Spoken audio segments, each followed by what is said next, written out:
Boss, ito may panibago tayong gagawin. Isa itong Suzuki Multicab. D63 engine. Ito, 660 na to mga boss. Ang power nito. Ayan. Ito. Nilagyan natin ng gauge. Ito, kita natin. Sa ang kanyang low side ay nasa 55. Ang 55 din ang kanyang high side. So, wala siyang laman na preyon.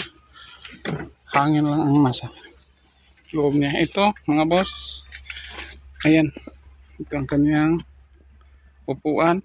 Dito ang kanyang compressor. Ito maliit lang pero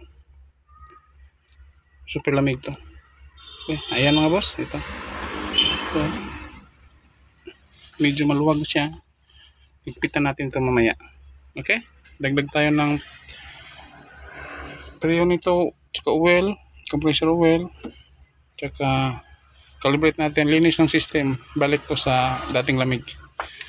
Okay, surplus to, brand new surplus to mga boss.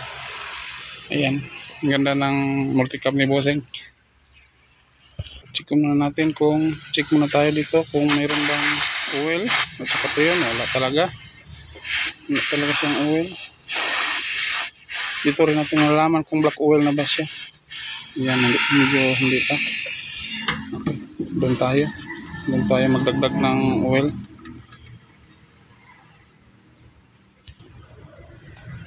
Tubig. Ito ang tubig. Okay. Ito ang kanyang ilalim mga boss. Andyan ang kanyang. Yan. 4-wheel drive mo ito mga boss. Ayan.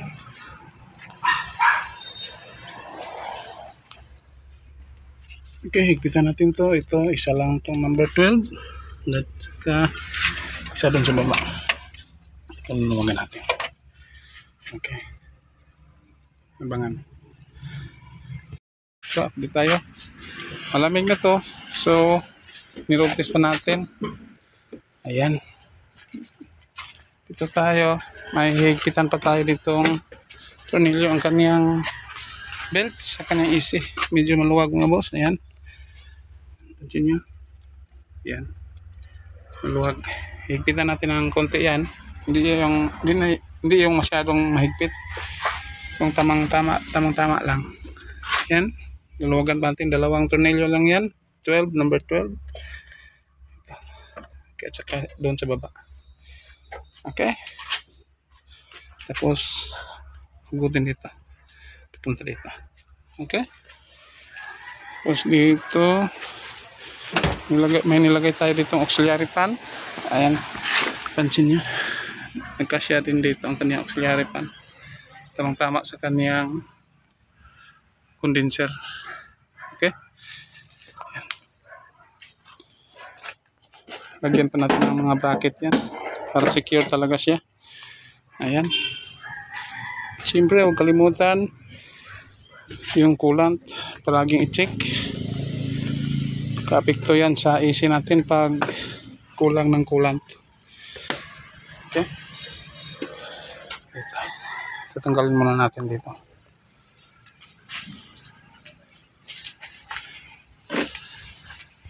Ayan.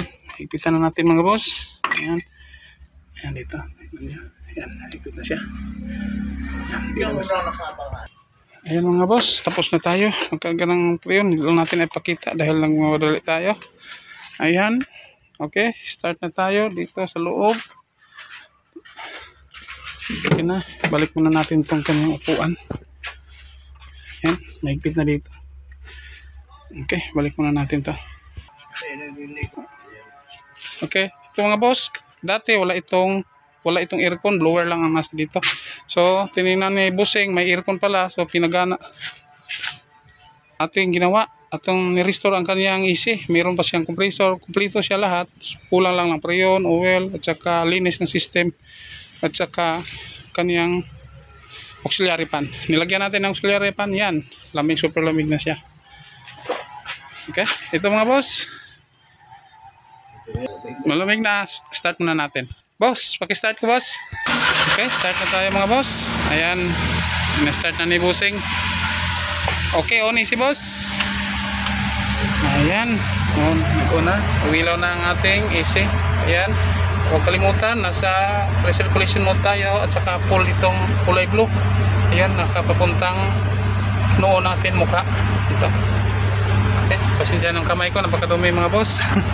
Ito, dito. Ayan, sobrang lamig na. Close muna natin yung window.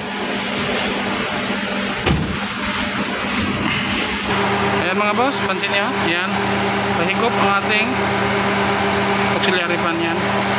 High speed nito. Ayan. Higop. Punta doon sa kanyang engine. Ayan mga boss. Kumapit siya.